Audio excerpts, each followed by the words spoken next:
greens are too strong. I don't like it. And I'm debating whether I want to get it reprinted with the greens toned down a little bit. Unfortunately, though, it wasn't the lab's fault. It was my fault. The file I sent them, I had pushed the greens a little too hard. And since it was my fault, if I get it reprinted, it's going to cost me full price a second time. So I'm trying to convince myself the greens aren't that bad, because I really don't want to pay another $100-something bucks to get it reprinted. But knowing me, it's going to drive me insane if I don't. Ah, damn it.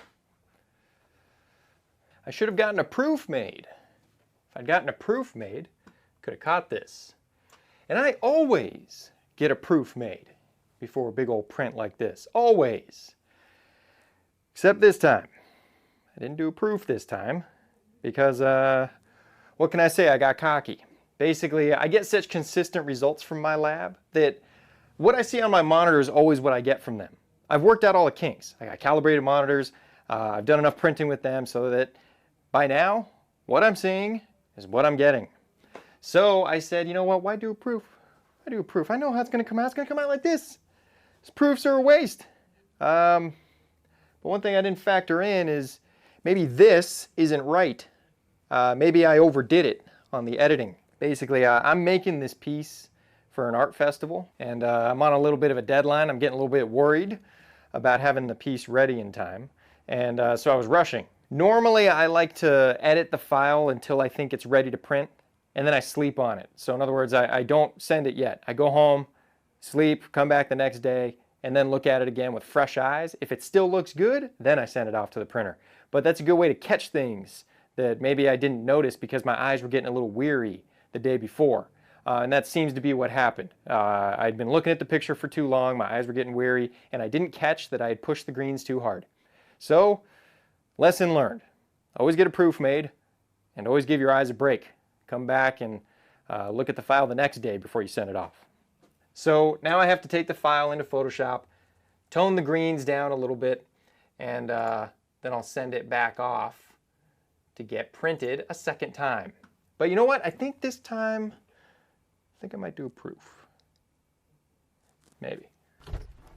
About a month before the festival, the folks organizing the whole thing put on an orientation meeting at the location where the festival was going to be. They covered all the usual stuff, you know, what time to get there, where to unload your gear. Nothing too exciting. But there was one thing I was really looking forward to finding out at this meeting, and that is where my booth would be. Unfortunately, they had me all the way at the end of the festival. I really couldn't have been further away from the center of the action. And that was disappointing because I was worried about not getting any foot traffic. But it is what it is. Can't do anything about it. You just gotta move forward and hope for the best.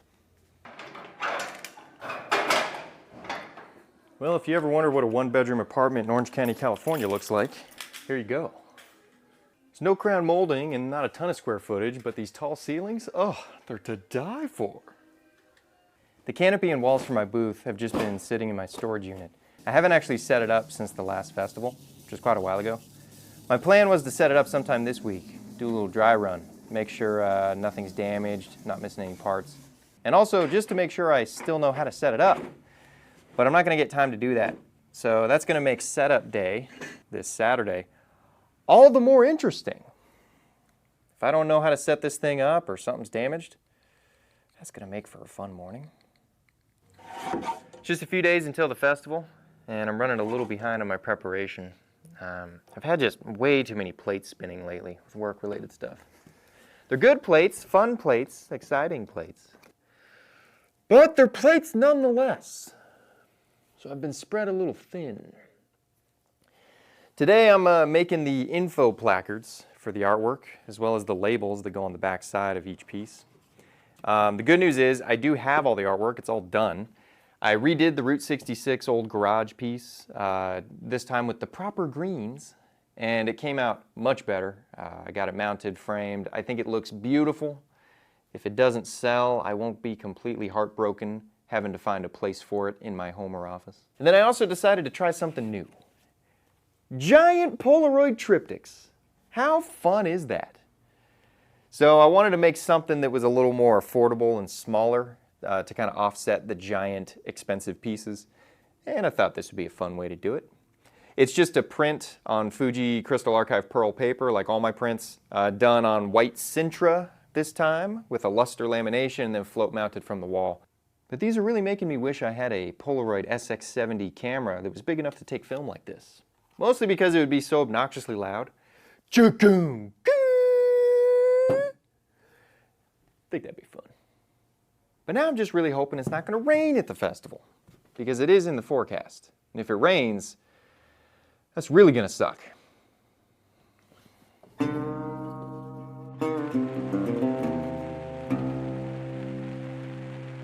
Last year, there were only 55 days with measurable rainfall in beautiful Newport Beach, California. I don't know how many days of rainfall they've gotten this year, but I can tell you for sure they've had at least one. On October 13th, the day of the festival. It ended up raining pretty much all day, which was a real drag because it thinned out the crowds a lot. Southern Californians don't go out in the rain. They just don't. So the crowds were real thin. There was a break in the middle of the day, which was nice, but for the most part, people just didn't come out. But probably more depressing than the crowds being kind of thin is that a lot of artists bailed. They just didn't show up. I can't say I blame them. It was probably the right move, but it was just kind of depressing seeing like this half-constructed art festival with a bunch of vacant booth spaces. Now, between the rain and being all the way at the far end of the festival, needless to say, I didn't sell anything. So it'd be easy to look at this whole thing as like a big bust. What a waste of time, wish I hadn't done it. But I try and look at these situations as what's the good thing that came out of it. Number one is I had this moment on the day of the festival where I was sitting outside my booth, and it was real quiet, no one was coming in and out, and I just was kind of sitting there looking at my booth, looking at this little temporary gallery I'd set up, and I got this feeling, this strange feeling that took me a second to figure out what it was. That feeling was pride. I was feeling pride for what I created. I was proud of my work, I was proud of the gallery, I was proud of the way it all came together. I hadn't really felt that a whole lot recently, which I know sounds bad. It's not that I'm not proud of my work or proud of what I do. It's that I don't take time to sit and soak it in. It's so easy to get caught up in the, oh, okay, created it, done, move on, next thing. Let's create that, move on, next thing, move on. And you never take a chance to just kind of look at the thing you've created, look at the thing you've put all this hard work into, and just say, all right, feels good. So I think I need to make more of an effort to do that. Another benefit I had from doing this festival is I got to see 2 of my previous photography students were exhibiting in the same festival, which was so awesome because it's like seeing another part of my hard work from years ago coming to fruition in a different way. And then the final benefit I got. You know, a while back I was in a gallery in Laguna Beach, California, and it was mostly painters in that gallery. One of them, his name was Giorgio, and he's like one of the most positive, nicest guys I've ever met.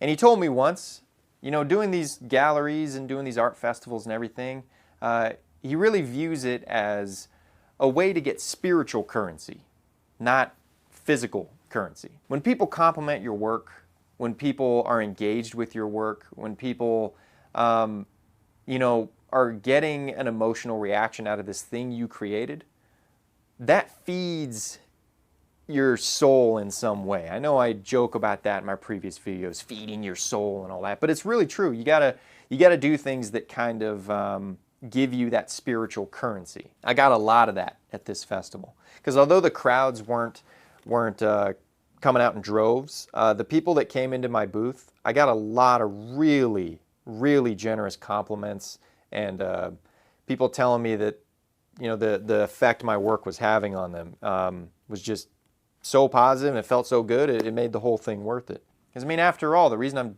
taking these pictures is because I want to share them with people. And I want to see what reaction I get from them and see how it makes them feel. That's what art does for me, you know? When I see a painter that really has a deep impact on me, I wouldn't trade that for the world because it's really nothing you can buy.